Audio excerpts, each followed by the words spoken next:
आदाब, मैं हूं खुर्शीद रब्बानी। आप सभी का इस्तकबाल करता हूं बेबाक बात में। और आज हमारे साथ हैं मौलाना बदरुद्दीन अजमल साहब, AIUDF के चीफ हैं, मेंबर पार्लियामेंट हैं। बहुत सारे इश्यूज इस वक्त जो है मुल्क में चल रहे हैं, खासतौर से आसाम की अगर हम बात करें तो वहां पर शहरियत का मसला है, उस पर क्या कहेंगे। और जो ट्रिपल तलाक बिल के ऊपर लगातार बातें हो रही हैं, ट्रिपल तलाक बिल किस तरीके से जो है वो लोकसभा में पेश किया गया, उसके बाद राज्यसभा में, और अब इनकी पार्टी का क्या मौकफ है और किस तरीके से तमाम तरह की ये पॉलिटिक्स को मुल्क में देख रहे हैं, उस पर हम बात करेंगे। इस्तकबाल है सर आपका, कैसे हैं?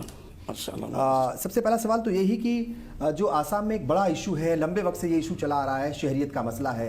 आप हिंदुस्तानी हैं कि नहीं है, कहीं आप बांग्लादेश से तो नहीं आ गए हैं? मतलब जो वहाँ के शहरी है, खासतौर से मुस्लिम तबके के ऊपर ये सवाल उठाए जाते हैं कुछ लोगों के ऊपर। पहली लिस्ट जो जारी हुई NRC की जानिब से, उसमें आपका ही नाम नहीं है।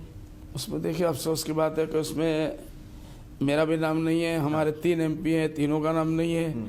फिर 6 MLA 13 में से 6 MLAs का नाम नहीं है। लेकिन हमने इसको एक नॉर्मल प्रोसीजर समझा, हम इसको कोई एबनॉर्मल बात नहीं ले रहे, क्योंकि कम से कम 6 कांग्रेस के MLA का नाम नहीं है, 6 BJP के MLA का नाम नहीं है। तो अगर एक तरफा होता कि भाई BJP वालों का नाम आ गया, हम लोगों का नाम नहीं आया, तो हम समझते कोई ना कोई गड़बड़ी हो सकती है। या कांग्रेस और BJP का हो जाता, हम लोगों का नाम नहीं आता कि चूँकि हम मुसलमान हैं तो इसलिए हमारा नाम कट गया, ऐसी कोई बात नहीं है। मैं समझता हूँ ये एक प्रोसीजर है, क्योंकि बहुत बड़ा मामला है, तकरीबन 3.5 करोड़ लोगों का, और एप्लीकेशन जो है वो पता नहीं कितने करोड़ में आए। तो उस हिसाब से फर्स्ट और सेकंड लिस्ट तो आना ही आना था पहले से। तो अगर पॉलिटिकल पार्टियों का और बाकी जितने भी लोग हैं जिनके नाम नहीं आए हैं, उनका नाम सेकंड लिस्ट में आ जाएगा। क्योंकि एक आदमी इतना परेशान हुआ कि उसने फांसी भी लगा ली ग्वालपाड़ा में, मेरे ही क्षेत्र में। उसने फांसी लगा ली। तो इस किस्म के वाक़ात और ज़्यादा हो सकते थे, अल्लाह ना करे। या इन लोगों को, होम मिनिस्ट्री को बहुत फिक्र थी, आसाम के चीफ मिनिस्टर को बहुत फिक्र थी कि जिस दिन ये शाया होगा तो कोई ना कोई गड़बड़ी होगी। तो इसलिए पैरामिलिट्री फोर्स गाँव में घुसा दिया। तो मिलिट्री फोर्स से इससे उससे हकीकत में अगर कुछ होना है तो कुछ लोग मरेंगे, ये गोलियाँ चलाएँगे, तो ऐसी बात नहीं थी। लोगों को हम लोग 1 महीना से, और इसी वजह से जब ट्रिपल तलाक का मसला हमारे लोकसभा में आया, हम 2 भाई जो है हम लोग वहाँ थे, हमारी पूरी पार्टी इस मामले में लगी हुई थी। गांव घूम के हम लोगों ने इसी बीच में तकरीबन 100 प्रोग्राम पूरे आसाम में किए, लोगों को ये कहने के लिए कि भाई शांति रखो, ये सुप्रीम कोर्ट के अंडर में हो रहा है, सुप्रीम कोर्ट की निगरानी में हो रहा है, हमको किसी पॉलिटिकल पार्टी के ऊपर भरोसा नहीं है। आप मुतमईन है जो लिस्ट जारी हुई है उससे, और आपको उम्मीद है कि बाकी लोगों के जो नाम बचे हैं वो सेकंड लिस्ट में आ जाएंगे, किसी के साथ नाइंसाफी नहीं होगी? आपको लगता है कि एकदम 100% हम ये नहीं कह सकते किसी के साथ नाइंसाफी नहीं होगी, हम ये नहीं कह सकते, लेकिन नहीं कह सकते। लेकिन इस वक्त ये मसला छेड़ने का नहीं है। इस वक्त हम लोग चाहते हैं आसाम में शांति रहे जब तक के सेकंड लिस्ट पब्लिश ना हो जाए। अगर नाम नहीं आया तो जिन लोगों का नाम नहीं आएगा उनके पास फिर चारा क्या है, रास्ता क्या है? नहीं, उनके पास देखिए जो फाइनल इसके बाद जो आएगा, उसमें फिर वो कोर्ट से रुजू करेंगे। अगर डॉक्यूमेंट के प्रॉब्लम है वो बताएंगे, NRC वाले जो कोऑर्डिनेटर हैं कि आपके इसमें ये खामी थी। तो अगर कुछ कागजात उस वक्त नहीं थे और उसके पास कागज़ है, क्योंकि गाँव देहात के लोग हैं, बहुत कुछ समझे भी नहीं, ले जाके दे दिया। एक मामला बड़ी गड़बड़ी हुई है कि फॉरेनर्स ट्रिब्यूनल जो बनाया गया था, जो इन केसों को जाँच करने के लिए, उन्होंने वकीलों को बोलने ही नहीं दिया। अच्छा, एक तरफा 65 से मतलब 100 के करीब है वो, और उन्होंने गरीब आदमी को डांटी मार दिया। तो बहुत से लोग कांपने लगे, उनको कुछ मालूम भी नहीं। कागजात उनके वकीलों ने जमा किया, वकीलों का बयान लेना चाहिए था, नहीं करके एक तरफा इन लोगों ने उसको फॉरेनर्स डिक्लेयर कर दिया। बहुत सारे लोग ऐसे हैं जो बहुत गरीब हैं, बहुत सारे ऐसे लोग हैं जिनको बहुत ज्यादा जानकारी नहीं है, अनपढ़ हैं, एक आध कागज ही उनके पास। हालांकि सुप्रीम कोर्ट ने जो है कुछ दिन पहले जो फैसला दिया था उसमें बड़ी राहत दी थी। जी।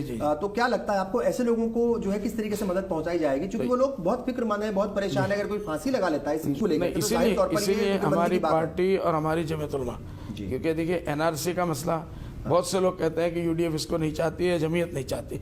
ऐसा नहीं है। 1960 में सबसे पहले मौलाना असद नदी साहब रहमतुल्लाह अलैह जिंदा थे, हमारे ऑल इंडिया जमीयत के वो थे, प्रेसिडेंट साहब थे, और राज्यसभा के मेंबर भी रह चुके हैं 3 मरतबा। उनकी मौजूदगी में आसाम के हमारे सबसे बड़े बुजुर्ग जमीयत उलमा के प्रेसिडेंट मौलाना अहमद अली साहब बास्कंडी रहमतुल्लाह अलैह, मौलाना अब्दुल हक साहब रहमतुल्लाह अलैह, मौलाना सिकंदर साहब उस वक्त के बड़े बड़े फिगर थे। तो उस वक्त नौगांव में कन्वेंशन हुआ था बहुत ज़बरदस्त, उसके अंदर वो बाकायदा ये प्रस्ताव लाए थे कि NRC जल्द से जल्द पेशाब हो जाना चाहिए। NRC जब एक मतलब आ जाएगा और पूरा गणना पूरी हो जाएगी तो उसमें दूध का दूध, पानी का पानी हो जाएगा। क्या लगता है आपको साहब, ये जो NRC का जो मसला है, सुप्रीम कोर्ट की निगरानी में सब कुछ हो रहा है, कहीं पॉलिटिकल प्रेशर आपको लगा? ऐसा कुछ लगता है कि पॉलिटिकल प्रेशर कुछ रहेगा, या आपको लगता है पूरी उम्मीद है कि नहीं? मैं ये नहीं कह सकता कि पॉलिटिकल कोई प्रेशर नहीं था, हाँ। क्योंकि इस वक्त वहाँ बीजेपी सरकार बैठी हुई है। जी। इससे पहले कांग्रेस वाले बैठे थे, उनको 15 साल मिला एनआरसी के मसले को ये हल करके जा सकते थे, लेकिन इन्होंने नहीं किया, वोट बैंक बचाने के लिए कि हम है ना। उनके बाद जब भी कांग्रेस के लीडर के पास जाते हैं, चीफ मिनिस्टर के पास, हम लोग जाते हैं दूसरे ऑर्गेनाइजेशन के लोग कि हम यहाँ सुनो है, मतलब हम बैठे हैं ना, तुम क्यों फिक्र करते हो। तो अब ये तुम बैठे रह गए, तुम तो हार गए, तो जिनको आना था वो आ गए और वो अपना काम कर रहे हैं। इसलिए बीजेपी की हुकूमत में वहाँ ये मसला सियासी भी है, 100% सियासी, है। 100% सियासी है और सियासी बना रखा है। अफसोस की बात है कि इसको गुज़िश्ता ये 60-70 साल में आज़ादी के, इसमें 10 साल एजीपी की हुकूमत रही, 2 से 2.5 साल वो एक साहब और थे, क्या नाम है उनकी हुकूमत रही 2.5 साल, तो बाकी सब कांग्रेस ने हुकूमत की। ये सारे मसाइल उस ज़माने से है और ये चाहते कम से कम 55-60 साल इनको मिला, ये इस मामले को पूरा ख़त्म कर सकते थे। लेकिन अफसोस की बात है, कांग्रेस की नाकामी कहेंगे इसको? बिल्कुल 100% आसाम के कांग्रेस की नाकामी नहीं, बल्कि बहुत ज़्यादा अक्लमंदी दिखाते हुए वो इस मामले में फंस गए हैं कि उनकी लापरवाही की वजह से ये हुआ। ओवर कॉन्फिडेंट हो रहे हैं। ओवर कॉन्फिडेंट में रहे। दूसरा ये कि बीजेपी का तो काम ही था, उनके मोदी जी ने अपने मैनिफेस्टो में कहा था कि हम बांग्लादेशियों को इतने दिन के अंदर पोटला बांध के सबको रवाना कर देंगे, तो वो पोटला बांध देगा, तो उनका मकसद ही था ये करना। तो इसलिए सुप्रीम कोर्ट का ऑर्डर था, सुप्रीम कोर्ट की निगरानी में गांव-गांव में तो जाके ये काम नहीं हुआ, करना पड़ा मिनिस्ट्री को।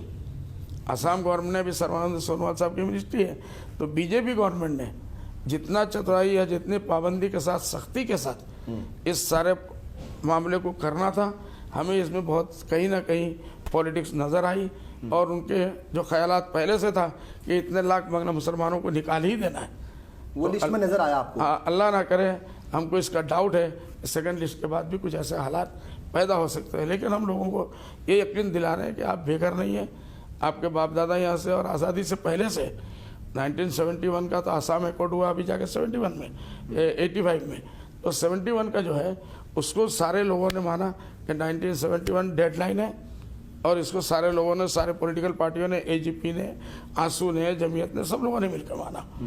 तो इसलिए ये जो है कि आपको बेघर कर दिया जाएगा और आपको पोटला बांध के बांग्लादेश भेज दिया जाएगा।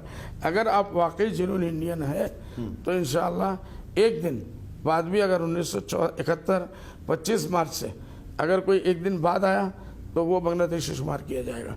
लेकिन उससे पहले जितने लोग आ चुके हैं उनमें से एक दिन गारंटी कैसे दी जाएगी साहब? ये गारंटी, ये डॉक्यूमेंट्स 12-13 डॉक्यूमेंट्स के बारे में गवर्नर ने फैसला दिया कि अगर उनके पास कोई भी डॉक्यूमेंट उसमें होगा तो उसको माना जाएगा। हाँ, लेकिन अगर ये अक्सर लोगों के पास ये सारे डॉक्यूमेंट में ये है कि निकाला ही जाएगा, या अगर आपको लगता है कि वही मैं कह रहा हूँ, अगर उसके ऊपर पॉलिटिक्स किसी को करनी ही है तो उस पॉलिटिक्स का तोड़ क्या है आपके पास? कोई सेकंड जो है आपके पास प्लान है? और क्या प्राइम मिनिस्टर से बात करने की जरूरत आपने कभी समझी कि भाई 1 to 1 उनके सामने बैठ करके बात की जाए और कहा जाए कि देखिए भाई सियासी मसला अपना है लेकिन एक इंसानी मसला भी है, जो लोग इतने सालों से यहाँ पर रह रहे हैं वो कहाँ जाएंगे? बेघर हो जाएंगे, वो ना हिंदुस्तान के रहेंगे ना बांग्लादेश के रहेंगे, तो फिर ऐसे में जाएंगे कहाँ वो?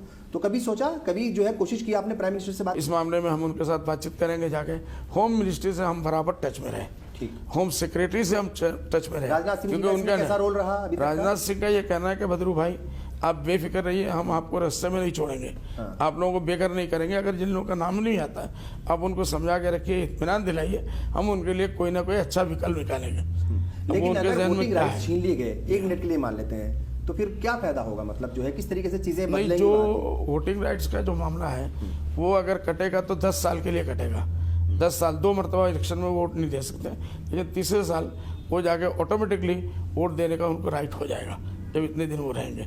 अब ये हो रहा है मसला कि बीजेपी के एक विधायक है हमारे क्षेत्र में, मेरे कॉन्स्टिट्यूएंसी है, तो हो जाएगा शीला दत्तो के नाम से, वो ये कह रहा है कि मुसलमान जो 98% बांग्लादेश असम में वो बांग्लादेशी है। तो हमने कल अपील किया कि इनको अरेस्ट हो, ये फसाद लगाना चाहते हैं, मुसलमानों के मार दे।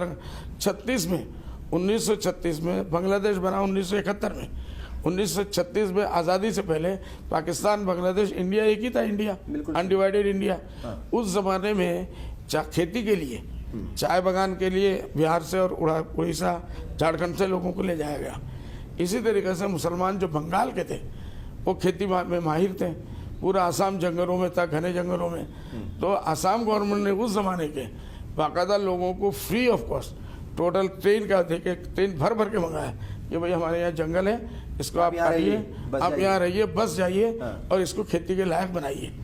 तो बाकायदा एक मकसद से आए, और उस वक्त जो आया ऐसा हुआ जैसे उस घर से इस घर में आ गए। अब यहाँ गाजियाबाद का कोई आदमी अगर बनारस चला जाता है, बनारस का कोई आदमी अगर लखनऊ चला जाता है, वो इंडिया के अंदर है। बिल्कुल ठीक वो है। इंडिया लेकिन साहब एक और चीज़ है, बाकी तमाम चीज़ों के अलावा आप लोग कोशिशें कर रहे हैं, जमीयत के भी वहाँ दो फाड़ हो चुके हैं और ऐसा माना जा रहा है, जमीयत के 2 भाग वहाँ नहीं हुए, हाँ, वो यहीं से और इंडिया से। चलिए जहाँ से भी हैं, और ऐसा भी माना जा रहा है कि जो मुस्लिम कम्युनिटी के लोग हैं, जो दानिश्वर हैं, जो समाज में अपनी पैठ रखते हैं, जो मजबूत लोग हैं, उन्हीं में आपस में नहीं बन रही है। वही इस मसले को लेकर के जो है वो काम तो एक लाइन पे कर रहे हैं वो, लेकिन उनके जो रास्ते हैं वो बिल्कुल अलग अलग है। मंजिल भले ही एक हो लेकिन रास्ते बिल्कुल अलग अलग है। कोऑर्डिनेशन की कमी है आप लोगों के अंदर। देखिए ये तो आजकल पॉलिटिक्स का ज़माना है जी, है ना। हर आदमी चाहे जमीयत के नाम से हो और चाहे यूडीएफ के नाम से हो, चाहे कांग्रेस के नाम से हो, चाहे बीजेपी के नाम से। इतना फ़र्क है कि जमीयत और यूडीएफ जी, और वो जमीयत, वो कहते हैं कि हम कोई पॉलिटिकल काम नहीं करते, लेकिन वो 100% कांग्रेस के अंदर होकर काम चल रहे हैं। उनके वाइस प्रेसिडेंट जो है कांग्रेस के बहुत बड़े मंत्री है, 3 मरतबा मंत्री रह चुके हैं, वो कांग्रेस के पार्टी के हैं, तो इसलिए वो एकदम बिल्कुल। लेकिन उनका ये कहना है साहब, नहीं मैं यही कह रहा हूं, आपने AIUDF पार्टी बना ली, अगर वो कांग्रेस में जा रहे हैं तो क्या दिक्कत है? नहीं हम तो मना नहीं कर रहे ना। कांग्रेस जमीयत जो है ये नॉन पॉलिटिकल पार्टी है। बिल्कुल, जमीयत के लोग जो है ऑर्गेनाइजेशन है, किसी में भी हो सकते हैं, उनके पास इंडिविजुअली कोई भी किसी भी पार्टी में जा सकता है। और हमारे ऑल इंडिया जमीयत में रहे, हमारे कांग्रेस में भी रहे, बड़े हजरत हमारे रहे, उसके बाद मौलाना क्या नाम है उनका, साहब भी जो नहीं महमूद मंदरी साहब भी कुछ दिनों के लिए अजीत सिंह की पार्टी में MP रह चुके हैं। उससे पहले भी हमारे लोग CPI CPM में रह चुके हैं। लेकिन इस मामले में ये और बात है कि रास्ता सबने वो जमीयत रास्ते अलग अलग इख्तियार किया। मैं वही कह रहा हूँ कि अगर आपके रास्ते अलग वो हैं, उस रास्ते से आए, सुप्रीम कोर्ट तक वो भी आए, सुप्रीम कोर्ट तक हम भी गए हैं, और वहाँ के जो नॉन पॉलिटिकल पार्टी है आमसू के नाम से, वो भी छात्र परिषद है, वो लोग भी आए, और दूसरे इंडिविजुअल कुछ छोटे छोटे पार्टी, बहुत सारी ऐसी तंजीमें हैं, अलग अलग संगठन है। मकसद सबका एक ही था, सुप्रीम कोर्ट तक आए। कहना ये था साहब कि आपके जो अख्तलाफात है, कहीं वो इस केस को नहीं करेंगे, कमजोर तो नहीं करेंगे? बिल्कुल नहीं, बल्कि इससे और मजबूती हुई। एक ही मामले को 8-8, 10-10 ग्रुप लेके आए, तो सुप्रीम कोर्ट के ऊपर इसका असर पड़ा, और जो कुछ भी रिजल्ट आया। ये और बात है कि पहले किसने केस किया, इसको लेकर कुछ लोगों ने बहस बना लिया। हमने कहा भाई कैश भी तुम ले जाओ, अल्लाह ने बाप को बहुत कैश दिया है, तुम्हारे पास कैश भी नहीं है, गरीब आदमियों सब आए हो, तो क्रेडिट भी तुम ले जाओ, कैश भी ले जाओ। हमें कैश भी नहीं चाहिए, क्रेडिट भी नहीं, काम होना चाहिए। इन तमाम मसलों के अलावा एक और बड़ा इशू चल रहा है इन दिनों, ट्रिपल तलाक। 1986 में अरे बाबा, हुकूमत सख्त इकदाम उठा लेती है। कांग्रेस गवर्नमेंट पावर में थी, शाहबानो के केस के अंदर वो पूरा का पूरा इस मामले को खत्म कर सकती थी। लेकिन यही आज बीजेपी लाएगी तो ये कहेंगे बहुत बुरा कर रहे हैं, और कांग्रेस लाएगी तो बहुत मीठा मीठा कर रहे हैं। मतलब पूरी उम्मीद जो है आपको भी नहीं है कि 2019 से आप लोग जीत पाएंगे? ये तो हालात बताएगा। अभी गुजरात में आप क्या कहते हैं कि मोदी जी जीत गए?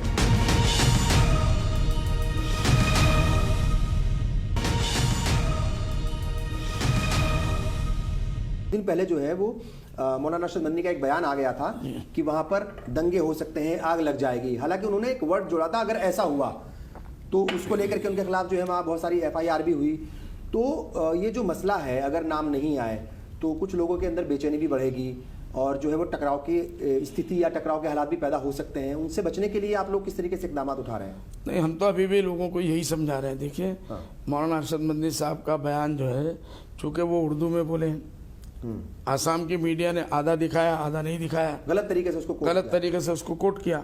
लेकिन हालात आसाम में इस तरीके से हो गए कि अफसोस की बात है, इतने बड़े हमारे बुजुर्ग हैं, चाहे हम 2 जमात के हों, लेकिन बाप तो एक ही है, हुसैन अहमद मदनी रहमतुल्लाह अलैह। हमारे लिए प्रॉब्लम ये हो गया कि जब हम UDF के प्लेटफॉर्म से बात करते हैं तो हमारे ऊपर इतना प्रेशर बना, मौलाना अरशद मदनी साहब का सैकड़ों जगह में इन लोगों ने पुतला जलाया, और बार बार टेलीविजन पर ये कह रहे हैं कि अजमल साहब खामोश क्यों हैं, अजमल साहब इस मामले में खामोश क्यों हैं। तो हमको मजबूरन बयान देना पड़ा कि उनके बयान के इस हिस्से से हम मुत्तफिक नहीं है। उस दिन के बाद से वो मामला आसाम में कम से कम हमारे ऊपर जो प्रेशर बन रहा था, और मौलाना अरशद साहब तो उनको मिलने के नहीं थे, तो इसलिए वो बात ख़त्म हो गई। और मकसद सबका एक ही है, मकसद सबका एक ही है कि NRC सही हो। 1971 से पहले एक आदमी भी जो अगर 25 मार्च के बाद एक आदमी भी अगर बांग्लादेश से आया तो बांग्लादेशी ट्रीट होना चाहिए, उसको जाना चाहिए। एक रात पहले जो चुका आसाम में कोड हुआ है, तो उसके अंदर क्लियर है, एक रात पहले भी जो लोग हैं वो यहीं के बाशिंदे हैं, तो उनको यहीं का बाशिंदा होना चाहिए। इस NRC में एक आदमी भी विदेशी का नाम ढुकना नहीं चाहिए, घुसना नहीं चाहिए, और एक भी देसी आदमी का नाम कटना नहीं चाहिए। बिल्कुल, ये हमारा, ये आपका स्टैंड है। ये बताइए साहब, इन तमाम मसलों के अलावा एक और बड़ा इशू चल रहा है इन दिनों, ट्रिपल तलाक का। ट्रिपल तलाक बिल जो है वो लोकसभा में पेश हुआ और राज्यसभा में जो है उसके ऊपर तमाम चीज़ें चली और सारी बातें हुई हैं। आपकी पार्टी जो है उसकी गैर हाजिरी बड़े सवाल खड़े करती है। वहाँ पर असदुद्दीन ओवैसी ही ऐसा लगा कि सिर्फ वही जो है एक नुमाइंदगी कर रहे हैं पार्लियामेंट में मुसलमानों की तरफ से, आप सब लोग गायब थे।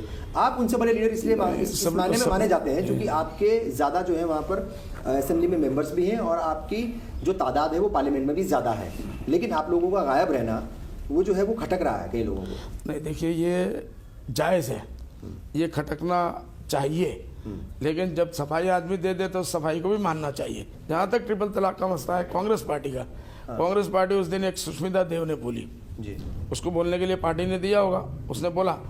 लेकिन कांग्रेस के जब कांग्रेस अगर थोड़ी मेहनत करती तो तकरीबन 17-18 पार्टियां एक हो चुकी, हम भी उसके अंदर हैं, और राज्यसभा में ये मामला उठा भी। कल इन लोगों ने दिखाया, क्योंकि इससे पहले हम गुलाम नबी आज़ाद साहब से मिले और भी 2-1 लोगों से हमने मिला, और हमने कहा कि भैया अगर नहीं होगा तो पूरे हिंदुस्तान के मुसलमान जो है आप लोगों से बदजुबान हो जाएंगे, बदगुमान हो जाएंगे, इलेक्शन में आपको भुगतना पड़ेगा। तो उसका उन्होंने दिखाया भी कल। चूंकि लोकसभा में उनका रवैया कुछ और था, राज्यसभा में आते लोकसभा में बिल्कुल। अब देखिए 44 आदमी उनके पास थे, कम से कम। अब ममता बनर्जी के मिलाए 22-23 आदमी थे, ये सब मिलाते तो कम से कम 70 आदमी के करीब का वोट जो है अपोज में पड़ना चाहिए था। लेकिन कांग्रेस चूंकि लीड ले रही है इस पूरे 18 गठबंधन को, कांग्रेस ने इस मामले में, हमने ये समझा है कि कोई होमवर्क नहीं किया। अगर करते तो ये 2 वोट नहीं आते। असदुद्दीन साहब को मैं आपके माध्यम से भी मुबारकबाद देना चाहता हूँ। मैं आज मिलकर मुबारकबाद दिया, हमने उनको फूल भी भेजा और टेलीफोन पे भी हमने बात की। क्योंकि सोशल मीडिया पे जो चीज़ें चल रही हैं, जो बातें हो रही हैं, उसमें ऐसा लग रहा है कि असदुद्दीन ओवैसी जो हैं वो बड़े लीडर बनकर के उभरे हैं माइनॉरिटी कम्युनिटी के, खासतौर से मुसलमानों के, इस ट्रिपल तलाक लोकसभा में जो बिल पेश हुआ उसके बाद। नहीं, किसी की कारकर्दगी से अगर वो कोई उभरता है तो हमको इसमें बुरा मानने की कोई बात नहीं है। हमको मुसलमान लीडरशिप चाहिए इंडिया में। कैसे देख रहे हैं? क्या मतलब आपको हैरत हो रही है कि कांग्रेस का जो ये रवैया है, 86 में कुछ और रवैया था, पार्लियामेंट जो है यानी लोकसभा में कुछ और था और अब जो है राज्यसभा में कुछ और है, ये जो बदलाव है कांग्रेस के अंदर? यकीनन ये बात समझ में आ रही है कि जब कम से कम 62-63 वोट इसके खिलाफ पड़ने चाहिए थे या पढ़ सकते थे थोड़ी सी मेहनत से, ऐसा लगता है कि कहीं ना कहीं कांग्रेस से इस मामले में गफलत हो गई, चूक हो गई, या इन्होंने इसको इतना अहमियत नहीं दिया कि ये मामला बीजेपी वाले इसको इतना उछाल ले जाएंगे। तो इसलिए उसके बाद राज्यसभा के लिए हम लोगों ने मेहनत की, हमने जाके इनके लीडरों से हम मिले, कोर्ट में हमने ये कहा कि भाई देखो, आप जो एक औरत को, पहली बात तो ये कि 3 तलाक आपके हिसाब से नहीं हुआ, हमारे हिसाब से हो गया, क्योंकि तलाक आप हंसी मजाक में दो, जबरन दो, बंदूक गले में रख के दो, मधोशी में दो, होश में दो। 3 तलाक का एक साथ दिए जाने का जिक्र नहीं है ना। दीन, कुरान, हदीस और उसके बाद जो अकाबरीन साहबा है उनकी ज़िंदगी के ऊपर दारोमदार करता है। इन सब चीज़ों से एक चीज़ कुरान में नहीं मिला तो ये पूरे दुनिया के क़यामत तक के मसाइल सारे कुरान में तो आ नहीं सकते।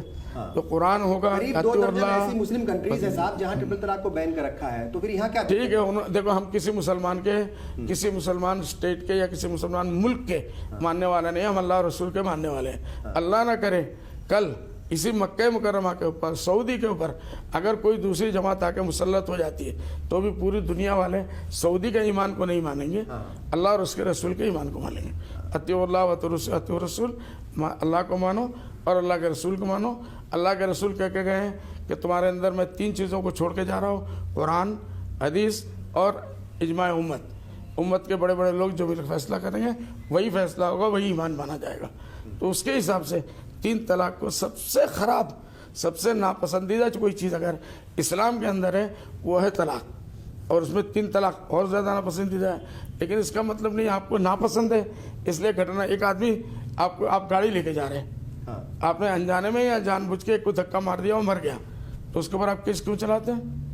बोले साहब ये मरना चूंकि गलत तरीके से हुआ और कोर्ट हमारे, ठीक है साहब, लेकिन सरकार का ये कहना है कि मुस्लिम खवातीन को उनके हुकूक मिलने चाहिए। तलाक की जो बिद्दत है वो जो मुस्लिम खवातीन है उनके हुकूक की पामाली करती है, इसीलिए जो है हम उनको हक देने के लिए, उनके राइट्स देने के लिए ट्रिपल तलाक बिल लेकर के आ रहे हैं। और आप उसकी मुखालफत करते हैं। बहुत अच्छा, नहीं बहुत अच्छा, बहुत अच्छी बात है, बहुत अच्छी बात है। हमारा ये कहना है कि इस मसले में हमारे यहाँ तो कम से कम तलाक हम दे रहे हैं। 1-2 मियाँ बीवी में झगड़ा हो गया, अनबन हो रही है, क्या करें, एक दूसरे को सुसाइड कर लें, खुदकुशी कर लें। इस्लाम ने रखा है कि भाई अगर तुम्हारी अनबन होती है एक हद तक, इस्लाम कानून ने पूरी सूरत नादिल की है, पूरी सूरह निसा नादिल हुई, पूरा सूरह तलाक नादिल है। तो अल्लाह ने कुरान में ये चैप्टर दिए हैं, उसके अंदर पहला ये है कि किस तरीके से आपके साथ झगड़ा होता है तो आप उसके साथ बातचीत बंद कर दीजिए, ये नहीं कि उठ के तलाक दे दीजिए। उसके बाद आप बिस्तर से उसको निकाल दीजिए कि भाई तुम्हारा बिस्तर अलग, हमारा बिस्तर अलग। उसके बाद उसको माँ बाप के घर भेज दीजिए ताकि औरत को सोचने का मौका मिले, आपको भी एहसास हो मेरी बीवी आज नहीं है तो मुझे कितनी परेशानी हो रही है। तो इसलिए उसके बाद भी समाज के जो समझदार लोग हैं, दीनदार लोग हैं, उनको लेके बैठिए, वो मुफाहमत कराने की कोशिश करें। ये सारे चीज़ों के बाद भी अगर लगता है कि सब फेल हो गया तो आपको तलाक देना है तो पहले एक तलाक दीजिए, एक तलाक के बाद कम से कम 3 महीने आप गुजारिए। ये प्रैक्टिस में नहीं है, प्रैक्टिस बातें में है, कुछ और लिखी हुई है, नहीं, प्रैक्टिस में अमल में कुछ और है। 1 मिनट, प्रैक्टिस में है। इसी वजह से आज हिंदू भाइयों में 23 लाख, उस दिन जो असदुद्दीन ओवैसी साहब ने कोट किया, 23 लाख से ज़्यादा माँ बहनें ऐसी है क्योंकि तलाक के उनके यहाँ गुंजाइश नहीं है। अब वो कहाँ है कि साल में भूखे मर रहे हैं, उनके बच्चे भूखे मर रहे हैं, ये दूसरी औरत को लेकर मजे उड़ा रहे हैं, उनके बच्चों को लेकर उनको पूछने वाला नहीं। तो आप पहले उन 23 लाख की फिक्र कीजिए ना। आप तो वो मसाइल उठाना चाहते हैं। आपको लगता है ये सियासी 1 मिनट, ये सियासी ही नहीं खाली, ये मुसलमान नहीं बल्कि इस्लाम का, इनके बड़े बड़े लीडर इस्लाम का किस तरीके से मजाक उड़ा रहे हैं आप देख रहे हैं। मोदी जी के आने के बाद वो अपने मुंह से कुछ नहीं बोल रहे लेकिन अपने नीचे के लोगों को लगा दिया जो कर सको। इन्होंने औरतों को मसला लिया इसलिए कि इससे मुसलमानों की मजहब की मजाक होती है, इसको मजाक होती है। वो उठा के बता रहे कानून मिनिस्टर, देखिए आज ही सुबह कानपुर में एक औरत को धक्का मार के निकाल दिया गया। हाँ, तो आप निर्भया कांड के बाद आपने इतने बड़े बड़े कानून बना लिए, क्या निर्भया कांड के बाद कानून कब्जे में है कुछ? आज तक बढ़ता जा रहा है। दूसरी बात यह है कि निर्भया से पहले आप कह रहे हैं 1 मिनट, गैंग रेप हुआ होगा, निर्भया से पहले गैंग रेप हुआ होगा, लेकिन निर्भया के बाद ये फैशन हो गया। अब कोई अकेले गैंग रेप नहीं करता है, 2-2, 3-3, 4-4 मिलके, क्योंकि पब्लिसिटी मिलेगी। तो इसके ऊपर क्या आप कानून अपने पब्लिसिटी के लिए होता है, आप ये कह रहे हैं? नहीं, पब्लिसिटी के लिए होता नहीं है। आज करने वालों का मेंटेलिटी बन गया कि गेम रेप करो, अकेले मत करो, क्योंकि इसको बहुत हवा मिलती है, बहुत इसके बाद पब्लिसिटी होती है। मेरा सवाल ये था, एक तो ये सियासी मसला हो गया, एक साथ ये जो अगर मौका मिल रहा है मोदी हुकूमत को या मोदी के दूसरे लीडर को, या मतलब उनकी हुकूमत के दूसरे वजीरों को, या मतलब बीजेपी के लीडर्स को अगर मौका मिल रहा है तो मौका कौन दे रहा है? हम अगर 1986 में अरे बाबा, उस वक्त की मौजूदा हुकूमत सख्त इक़दाम उठा लेती है, आपको लगता है कि आज ये हालात नहीं देखने पड़ते? नहीं आते। उस ज़माने में जो है इन्होंने नहीं किया। कांग्रेस गवर्नमेंट पावर में थी, कांग्रेस गवर्नमेंट पावर में चाहती थी शाहबानो के केस के अंदर वो पूरा का पूरा इस मामले को खत्म कर सकती थी, लेकिन देखिए अफसोस की बात, ये गलती हुई उनसे, यकीनन गलती हुई। उस ज़माने में सारा ज़माने का उस वक्त मुस्लिम पर्सनल लॉ बोर्ड चिल्लाती रही, लेकिन यही आज बीजेपी लाएगी तो ये कहेंगे बहुत बुरा कर रहे हैं, और कांग्रेस लाएगी तो बहुत मीठा मीठा कर रहे हैं। ऐसा तो नहीं है ना। तो दूसरी बात यह है कि ये जो औरतों का आप कह रहे हैं कि तलाक हुआ ही नहीं, झगड़ा दोनों में हुआ, तलाक हुआ, तो दोनों एक साथ में तो नहीं रहेंगे। अब उसके पास 1 बच्चा या 2 बच्चे, 3 बच्चे, आपने आज तक ये कानून नहीं बनाया कि वो मर जाए जेल में चला जाएगा, जेल में चला जाएगा 3 साल तक, उस बच्चे का या उस औरत का पालन पोषण कौन करेगा? ठीक है। कल किसी महीने में देखा टीवी में या पेपर में कि 1500 रुपया उसको देने के बारे में सोच रहे हैं। 1500 रुपया आज एक गरीब को, भिखारी को भी देंगे महीने में, तो 1500 रुपया नहीं लेगा, कैसे वो अपनी फैमिली चलाएगी? अल्टीमेटली वो भी अभी पास नहीं हुआ। या तो गवर्नमेंट जिम्मेदारी ले कि जितने दिन जेल में रहेगा उतने दिन कम से कम एक ज़रूरी इसके लिए 5-6 हज़ार है, 10 हज़ार है, तो वो गवर्नमेंट लेके हम अपने खजाने से देंगे। नहीं तो क्या होगा, अल्टीमेटली ये औरतें जो है बाजारी औरत बनेगी, मजबूरन अपनी इज्जत बेचने पे मजबूर होगी। इस वक्त जो मुस्लिम मुआशरे के जो हालात हैं, और ऐसा माना जा रहा है कि वो थोड़ा सा जो है वो उसको परेशान किया जा रहा है, खासतौर से उत्तर प्रदेश की अगर हम बात करें, मदरसों को लेकर के जो है कई बार सवाल उठते हैं, कई बार जो है वो ऑर्डर जारी होते हैं योगी हुकूमत की तरफ से, किस तरीके से देख रहे हैं? और ये जो मुसलमानों को कहीं परेशान करने की अगर कोशिश होती है या की जा रही है, आपने भी ये बात मानी है, तो उससे बचने का कोई रास्ता नज़र आता है? देखिए, उससे बचने का एक ही तरीका है जी कि सारे मुसलमान और गैर मुस्लिम जो सेकुलर लोग हैं, जिनके बिखरने की वजह से बीजेपी पावर में आई, वो फिर से मुत्तहिद हो। पॉलिटिकल मसला है, सोल्यूशन भी पॉलिटिकल निकालना पड़ेगा। आइंदा इलेक्शन 2019 में आ रहा है, उससे पहले सारे जो विरोधी दल हैं, जो भी ओपोजिशन के लोग हैं, 18 पार्टियों का माशाल्लाह एक जगह हो गए, और ये उम्मीद है 19 तक चलेगा। तो इस तरीके से और भी पार्टियों को तोड़ के अगर ये ला सकते हैं, जितने ताकत ज़्यादा बनाएंगे और जितने छोटे छोटे पार्टियों के साथ हर स्टेट में छोटे छोटे पार्टी हैं उनको मिला के लेंगे, हर एक के नाम से 2-3 2-3 1-2 करके भी अगर आएंगे तो यहाँ आते आते वो कम से कम 150-200 पे पहुँच जाएंगे। मतलब पूरी उम्मीद जो है आपको भी नहीं है कि 2019 से आप लोग जीत पाएंगे, 150-200 तक ही पहुंच रहे हैं? नहीं देखिए, हाँ। ये तो हालात बताएगा। अभी गुजरात में आप क्या कहते हैं कि मोदी जी जीत गए, पूरी मोदी जी की पूरी मिनिस्ट्री हार के आई है, पूरी मिनिस्ट्री वहां जाके लग गई थी, कितना 100 150 200 1000 1500 वोटों से जीते। तो ये भी अगर ये छोटे छोटे पार्टियों में जैसे आप कह रहे हैं कि अगर सारी पार्टियां मिल जाए तो 2019 आप लोगों के लिए या कांग्रेस के लिए मुश्किल नहीं। इंशाअल्लाह। हमसे बात की बहुत बहुत शुक्रिया सर, पूरी उम्मीद है। बहुत बहुत शुक्रिया, थैंक यू सो मच। बेबाक बात में इतना ही, आदाब।